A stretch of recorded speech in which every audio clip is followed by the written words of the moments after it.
Greetings and welcome, or hopefully welcome back. Before we begin, let me take a few moments to give the obligatory like this video, comment on this video, subscribe if you haven't already, and more importantly, share this video with your boss, your barista, or your babysitter. Let's try and get this channel to 1,000 subscribers.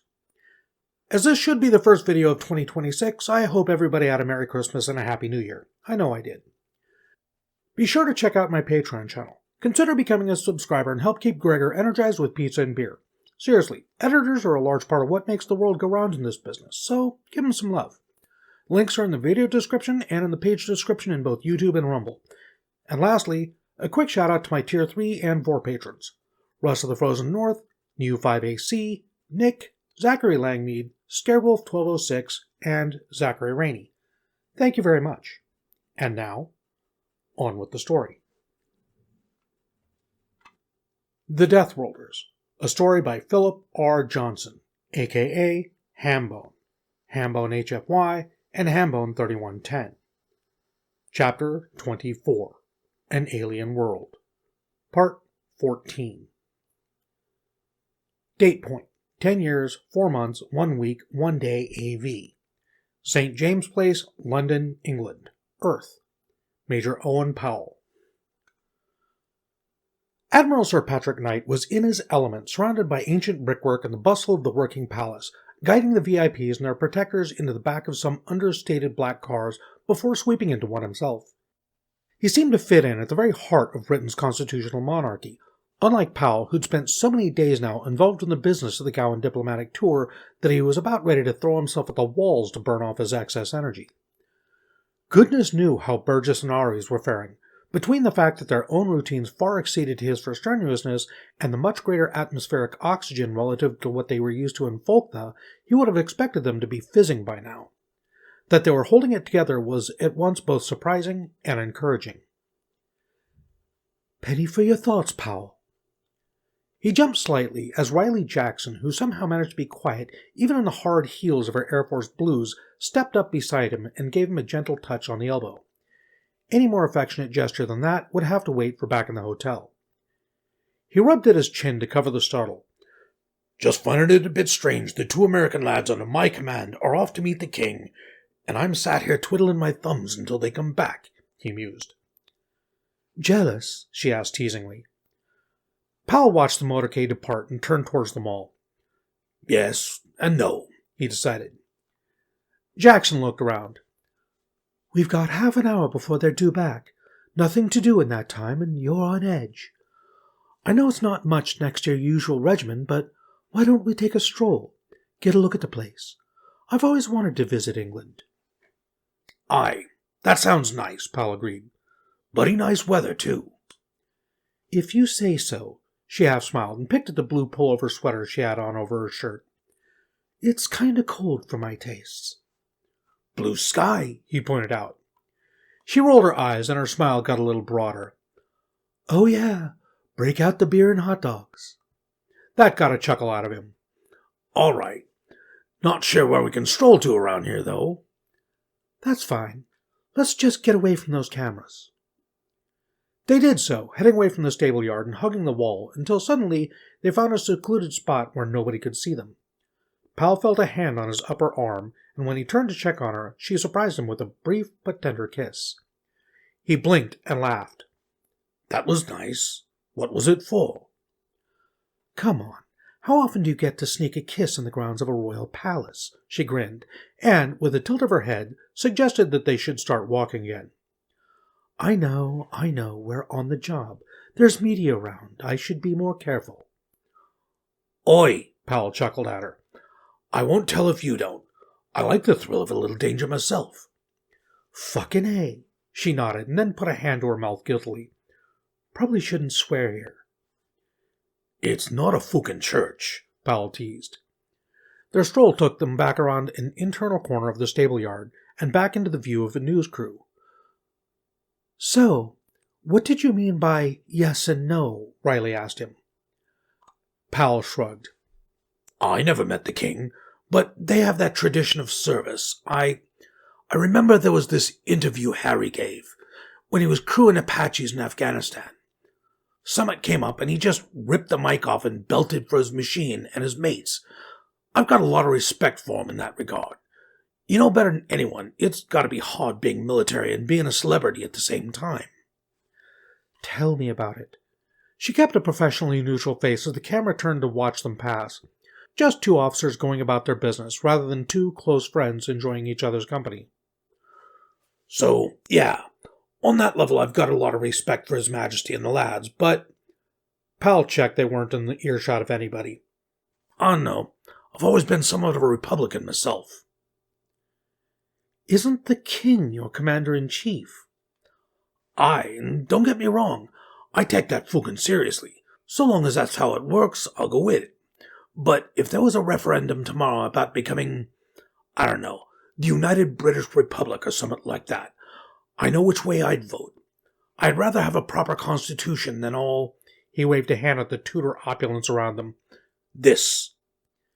Pity, Riley mused. Don't tell me you're a monarchist, Powell asked her. It seems to work for this country.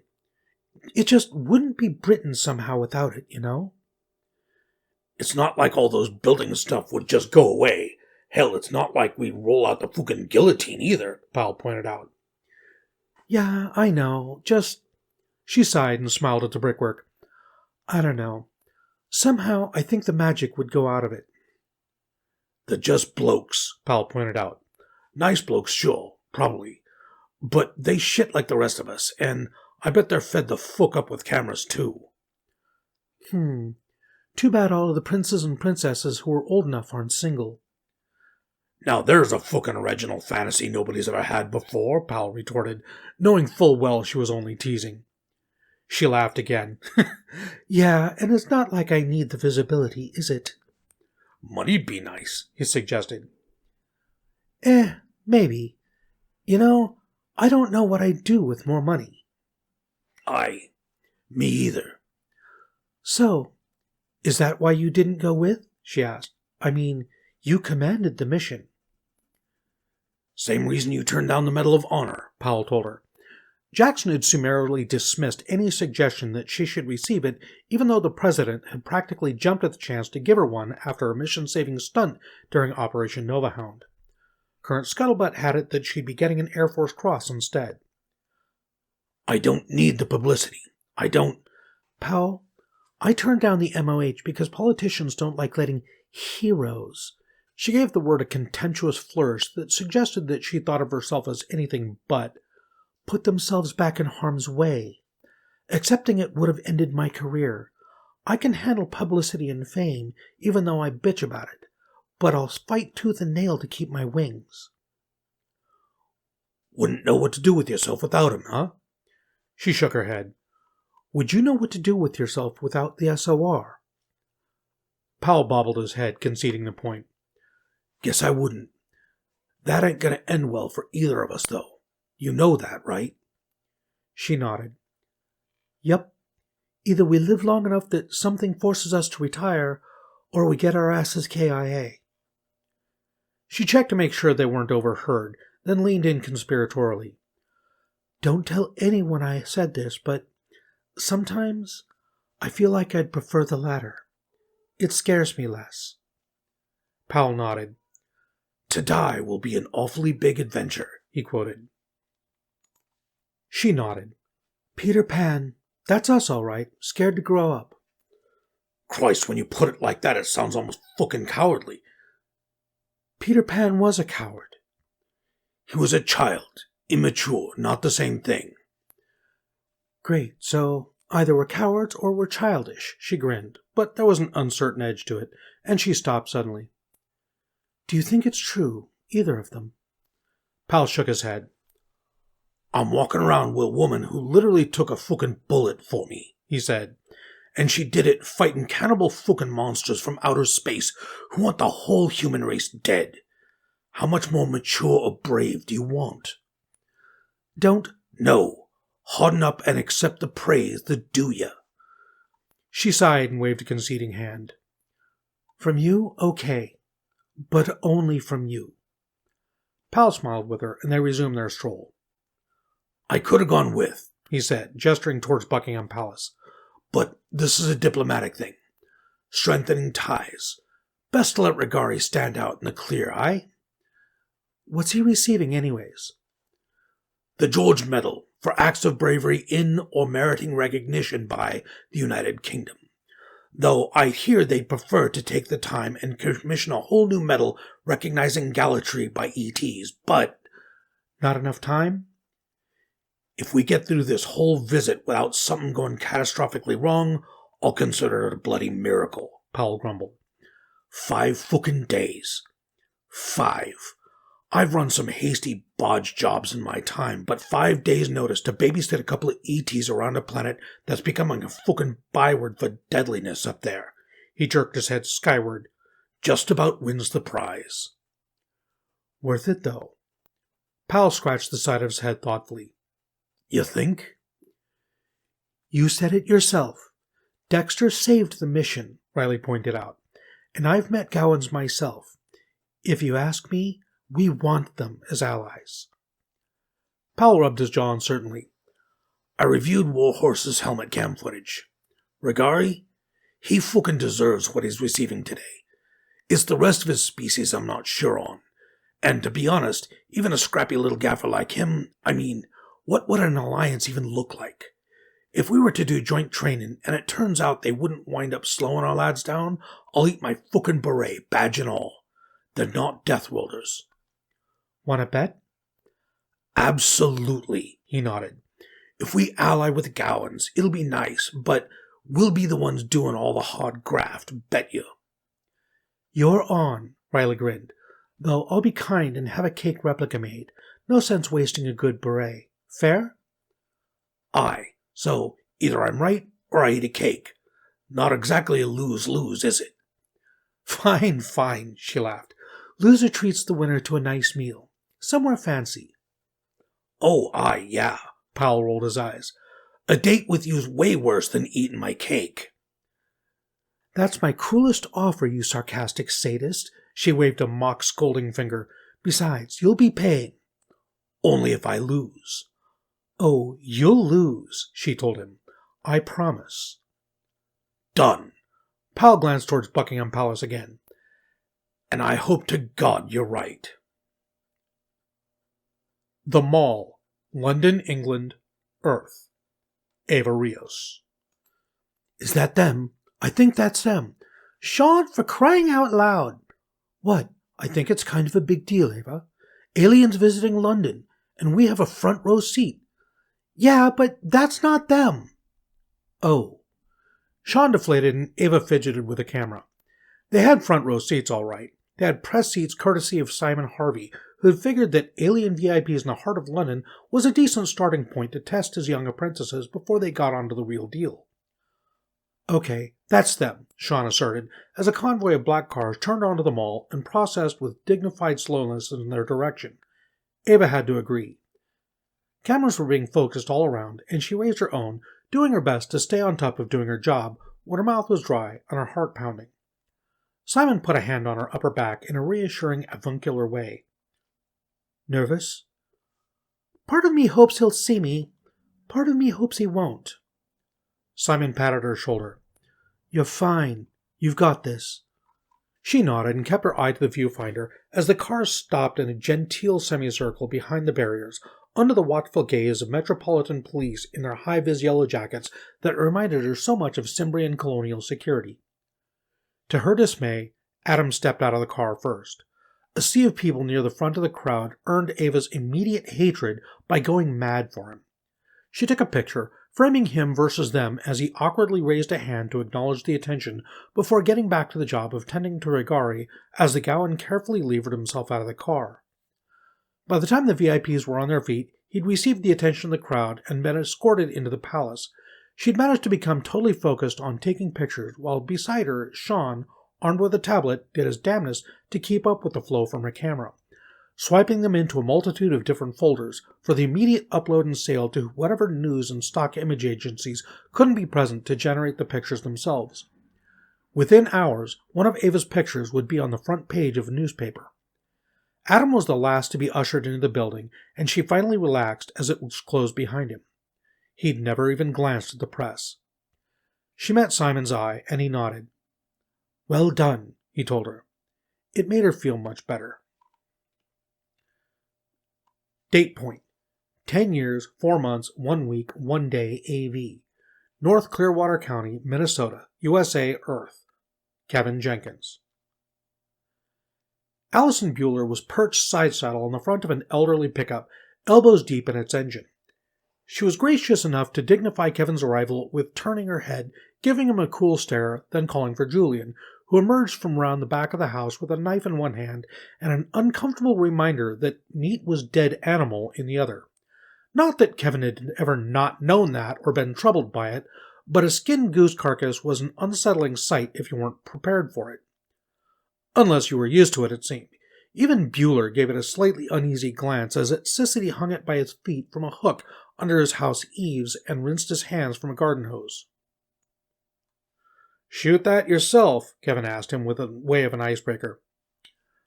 "Nope, it was defeated in battle and committed hara-kiri," Julian told him, and mimed handing him something. "Here's your sign." "Huh? Never mind. If you're here about the contract, we'll discuss it after dinner." "Don't suppose I can convince you to discuss it earlier?" Kevin asked. "It's not even noon yet." "Nope," Stabity told him. "You can go and come back, make yourself useful, or, hell, just take a stroll around the property. But we've got a lot to get done while it's light." Kevin considered his options, then decided he may as well ingratiate himself by being useful. You need a hand with that pickup, Miss Bueller." She laughed. "Y'all gotta help me do engine maintenance in that suit? You're a brave man, Mr. Jenkins." Kevin shrugged the jacket off, threw it into the passenger seat, and rolled up his sleeves. "Fuck it. Dry cleaning is a travel expense," he declared, declining to mention that 2 spare suits in the trunk. Bueller made a could-have-been more impressed motion with her head and waved a hand that was black halfway to the elbow in a general direction of her toolbox. 1 1/8. Kevin ambled over to it, turned a few socket wrench heads over in his hands until he found the right one, and handed it to her. "Your enthusiasm's overwhelming," she muttered, leaning back into the engine and ratcheting deep inside it. There was kind of a plastic spattering noise from under the truck, which, when Kevin stooped to look, turned out to be murky brown fluid gushing into an ancient yellow bucket. "What are we doing?" he asked. "Complete fluid change. This thing's not been driven in 6 years, Bueller told him. "Water, brakes, transmission, oil, all of it." The separator finished draining, and she slipped a hand deep into the engine to close it off again. "Where'd you learn how to do all this?" Kevin asked her. "Not being a fucking little girl about getting my hands dirty?" she asked. "This isn't rocket science. These things are made to be maintained. Here." She plopped a filthy air filter out of its housing and shoved it into Kevin's chest. "Replacements in the garage." Brushing dirt out of his shirt, Kevin followed instructions and headed for the garage. Stabity had vanished in there and was cleaning and sharpening his knife. "She doesn't like me very much, I think," Kevin ventured, settling down the old filter and collecting the new one. "She doesn't hate you either," Julian replied calmly. "You'd know." "Any advice?" "Don't try and be her friend, 'cause you ain't. She values honesty, Jenkins.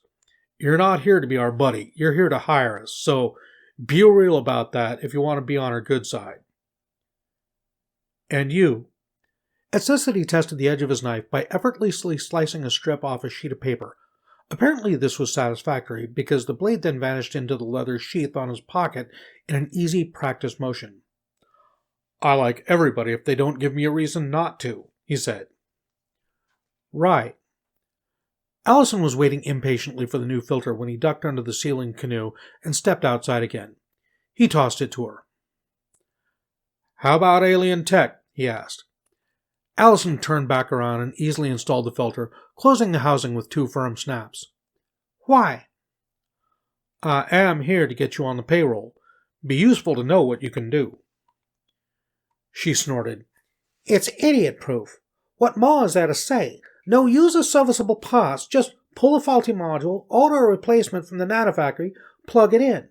God knows what you're supposed to do if it's the nanofac that's busted, but..."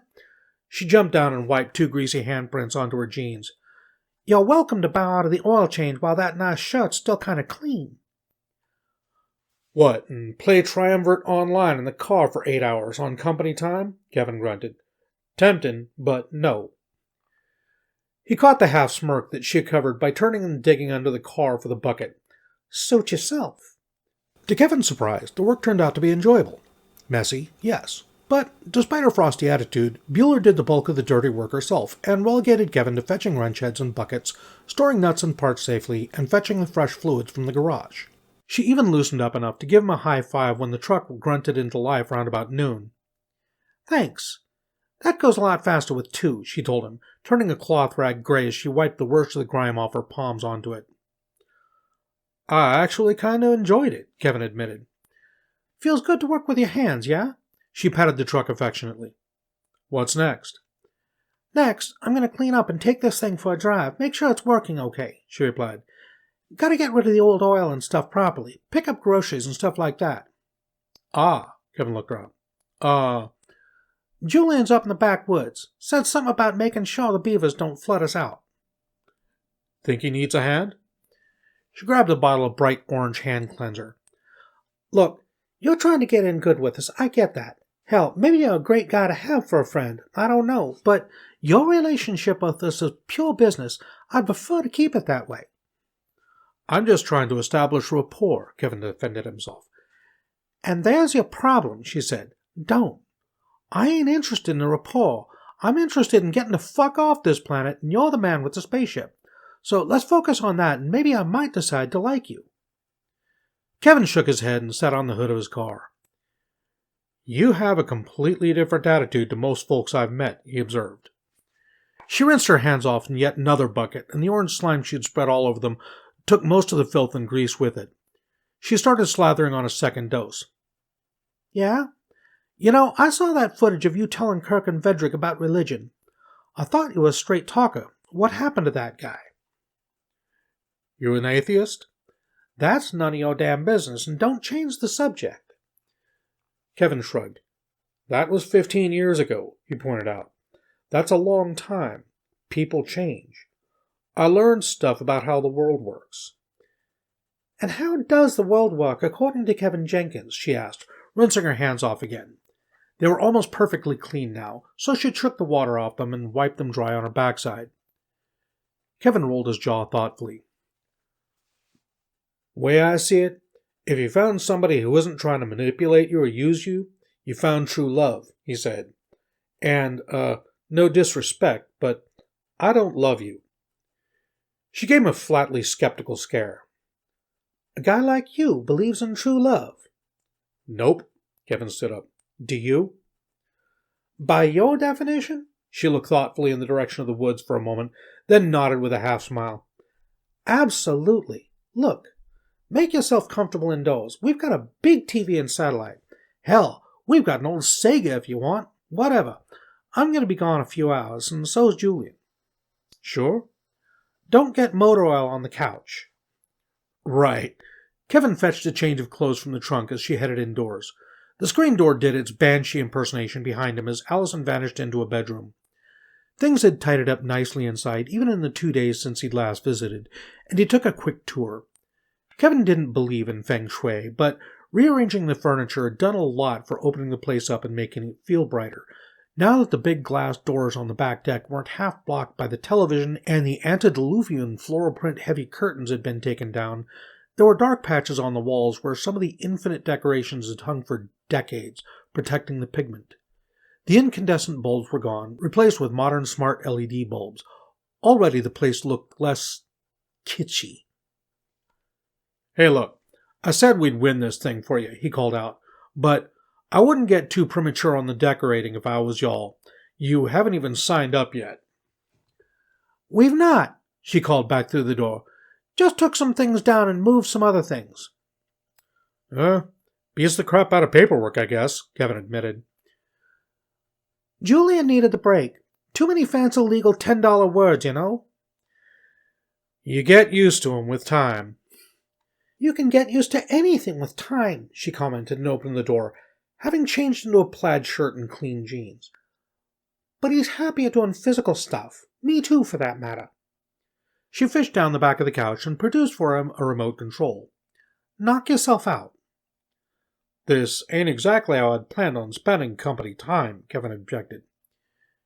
"You want us on that spaceship?" she asked. "Yeah." "Then sit your ass down and watch TV, and we'll talk it over with dinner."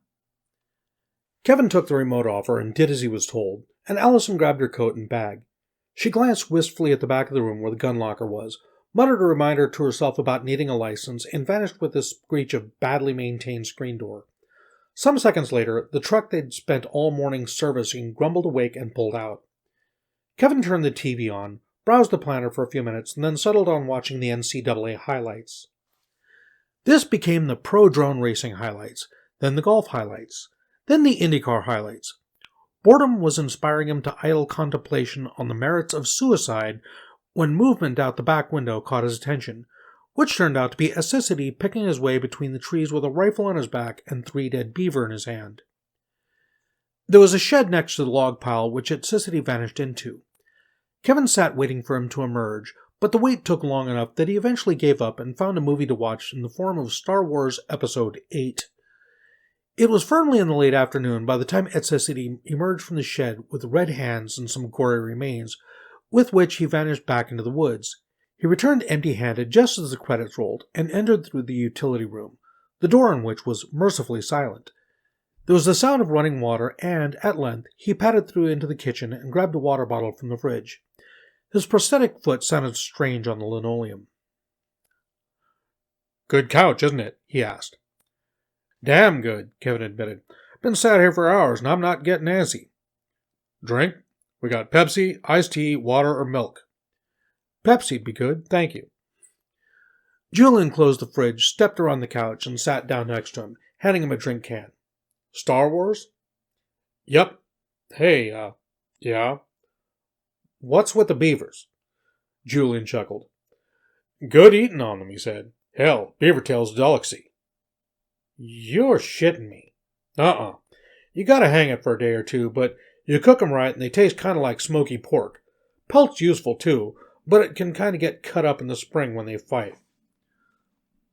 "So, you hunt 'em for food?" Kevin asked. "Trap 'em. They need it too. Stupid furry fuckers are rodents. They breed like rodents too. Around here, there's nothing eating them." "There ain't?" "Nope. All that farmland's buffering them and keeping them safe."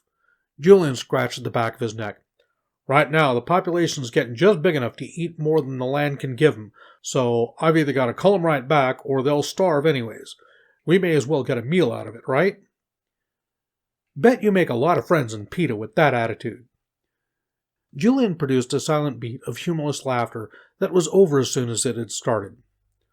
"I love animals," he said, "but this isn't a natural landscape, and if it's going to remain healthy, it needs a human hand on the tiller, and a lot of that time is going to mean trapping and shooting. Sucks for the beaver, but you've got to look at the big picture. Either I can snare 3 beavers and kill them quick and humane, or dozens of them can slowly starve to death because they ate everything. I know which sounds less cruel to me." "I hear what you're saying," Kevin conceded, "but that's still... I don't know, it seems cruel." Julian shrugged. "Deathworld." He took a big swig of his water and set it down on the coffee table. "And believe me, I know better than most just how much of a death world Earth really is. We've tamed her a fuck of a lot, but she's still an ornery old mare at heart, and she'll kick you down and stamp on your head if she gets the chance. Most people don't realize that because they don't need to." "So how does she stack up to Nightmare?" Julian shrugged. "By and large, Earth is nastier." "Nightmare's a 13, though. We're just a 12. "Yeah, but the Quartai created the planetary classification system, or at least they refined the algorithm, and I guess it inherited some of their prejudices," Julian said. "The big-headed little fucks don't like eccentric orbits or whatever, and they didn't really see that when you've got a predictable deep freeze cycle with a short summer, that's going to put limits on what kind of life forms you get." "Sure, in the summer," he patted his hatchet, "man-grabber vines and bomb fruit and murder pigs and mini-zillas, and don't even get me started on the go-to-hell tree. That thing was a nasty surprise." "Go-to-hell tree?" Spreads its seeds by spontaneous combustion right at the peak of the summer season, and the timber can self-ignite even when it's been dead and drying out all winter. Good thing I didn't build my hut out of this stuff, or I'd have lost everything." He grinned. "And if you think that sounds outlandish, we've got plants right here on the Earth that do something similar. And here's the thing. We've got exploding fruit and carnivorous plants and big smelly dangerous critters on Earth. And here they're awake for 2/3 of the year if they go to sleep at all. Everything hibernates on Nightmare." "Come on, a Venus flytrap couldn't even hurt a Quartai," Kevin said. "Nope. And that's what made the Quartai decide Nightmare deserves a 13 and Mother Earth only got a 12. But what makes her way nastier is the diseases," Julian nodded. "Cut yourself on Earth and you'd better sterilize that wound in case you get a staph infection or something. Sometimes you can sterilize it and get an infection anyways. You gotta boil the water, cook the meat, keep yourself wrapped up and warm." He took another sip of the water, and a thought seemed to occur to him as he was swallowing. "Hell, do you know how much disease avoidance and control is built into everyone's daily lives? Like, we don't even notice it. Fuck, there's a whole aisle in supermarkets for soap, and another one for scrubbing the bacteria out of your mouth that'd eat your teeth otherwise. Then there's one for household cleaning products, bleach, mold killer, the fact that every single food item in that store has an expiry date, and the soap and sinks for people to wash their hands in the bathroom, the tissues for covering your mouth and blowing your nose, bug spray and zappers because insects are a disease factor. Hell, there's a whole industry and market sector in scented soaps because we have to scrub ourselves every day or else stink of bacterial action in our skin. So we may as well put some perfume in there so we can wind up smelling pretty afterwards." "Don't forget the pharmacy," Kevin pointed out. "Oh, you're right. And all those antibiotics are on a time limit anyways." "Meanwhile, you just spent the whole morning trapping a knee-high critter that'll chew through a tree and dam a whole river." "Right." Julian scratched at his hair a bit. "Most folks live in cities now," he pointed out. He didn't have any particular style, Kevin noticed. It was just dark, shaggy, and ignored, presumably right up until it got in the way. He wondered if Julian was in the habit of just taking a knife to it every so often, rather than finding the services of a barber. They're not in touch with what the Earth is really like, or what humans are really like as a species. We're fucking predators. There's nothing on this planet we can't, won't, or haven't killed and eaten at some point. Some folks would argue we don't have to. Julian shrugged. "I've got no beef with vegetarians or vegans," he said amicably. "Their diet's none of my business, but even if we stopped farming livestock tomorrow, we'd still have to cull the beavers. May as well do it humanely and eat 'em afterwards." Kevin chuckled. "You're a talkative guy when you open it up." Julian laughed with him. "I nearly went full Tom Hanks on Nightmare. Didn't paint a face on a volleyball, but I sure as hell talked to myself a lot." "The nice thing about talking to yourself is nobody interrupts you." Julian chuckled some more. "Yeah, you're right," he declared. "Glad one of the three of you thinks so." "Well, provoking Xiu into punching you in the face didn't exactly endear you to us," Julian stretched. "I really didn't mean to." "I get that. Hell, first thing she ever did to me was brandish a knife at me," he grinned, as Kevin's concern frowned. "My fault for sneaking up on her." "So she brandished a knife at you for sneaking up on her, broke my nose for saying the wrong things. Shit, what does she do to a man that actually hurts her?" "Breaks his ribs, knocks him out, and throws him out an airlock," Julian replied promptly. Seeing Kevin's expression, he raised a reassuring hand. "Into a river. She's not a murderer. He lived. And in fairness to her, it was Kirk who cut the bastard's arm off." "Kirk? My Kirk?" "He's his Kirk, but yeah. Remember that prosthetic of his? There's a fusion blade hidden in there, and, Zane had it fucking coming. It's a long story." "Damn. Kirk went up against a human and won?" "Dude, I'm pretty sure I wouldn't want to go up against Kirk myself. Sure, he's an ET, but there's a sharp-ass brain in there that thinks like 20 steps ahead of... Oh, they're back." "They?" Kevin asked, as Julian kicked his legs out and stood up eagerly. There was a snapping noise and he cursed, sitting back down and examining his prosthetic foot. "You okay?" "Fucking first metatarsal's gone again." Julian made a resigned noise through his nose and started unhooking and peeling back layers of synthetic myomere.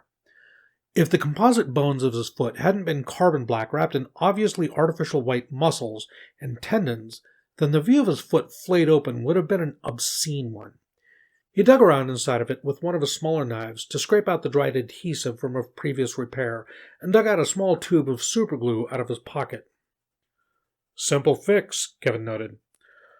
"I've had a lot of practice," Julian grumbled. "Can't you get a better one?" "Not one that feels and behaves just like a real foot and weighs the same." "There we go." Julian sat back and rested his ankle on the opposite knee. The door squeaked loudly and Zhu Chang stepped through it with a large bag over her shoulder and Allison behind her wearing a mischievous grin.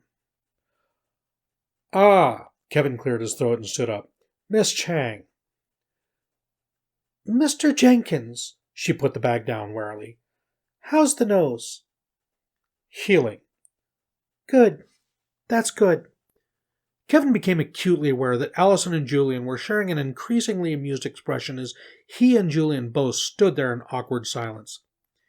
He manned up. "Look, for what it's worth," she spoke at the exact same time, "I feel like maybe You first. No, after, if you're... Well, if, Allison shook her head and rubbed her eyebrows. There was a smile pushing at her cheekbones. "Mr. Jenkins first," she instructed. Kevin sighed. "I went about the whole thing wrong," he said. "I should have just been professional with you instead of just trying to sympathize and digging up painful stuff. I'm sorry." Xiu nodded. "And I should have kept my cool and not punched you," she replied. "I'm sorry, too." "Apologies accepted?" Allison blinked. Behind Kevin, Julian started reattaching the synthetic muscles of his foot to their frame. Both Kevin and Xiu nodded and shook hands. "Friends?" "Not yet," Kevin decided. "I came here to do business, and you're right. We should keep it that way." "I think us abductees and friends of Kirk should stick together," Julian suggested. "Sure, but best for everybody right now, I just be the dude in the suit," Kevin nodded. "Yep," Allison agreed. She gestured to the table. "We brought pizza. Sit down and," she smiled, "let's talk business." Good morning, good afternoon, and good evening. I am the Casual Deathworlder, your host, and this has been The Deathworlders, Chapter 24, Part 14. If you enjoyed this content, please send sacrificial virgins. And while you're at it, please smash those like and subscribe buttons and consider dropping a comment to feed the algorithm. As always, a huge shout out to my editor, Gregor. Thank you very much, buddy. We only have one more episode to go in this chapter. So, what was your New Year's resolution? Anybody else plan to try and get to the gym more often? Yeah, that would be me. This last year has been so hectic that whenever I had a few extra minutes, I tend to turn into a potato. So, here's to changing that. Until next time, be safe, be well. I love you all. Bye-bye. Hey, Gregor, you know what time it is, don't you? It's time to do the thing. My mommy told me if I kept doing this thing, I'd go blind. But Mommy wasn't telling the truth. You know how I know? 'Cause I've done the thing a lot and I can still see. God damn it.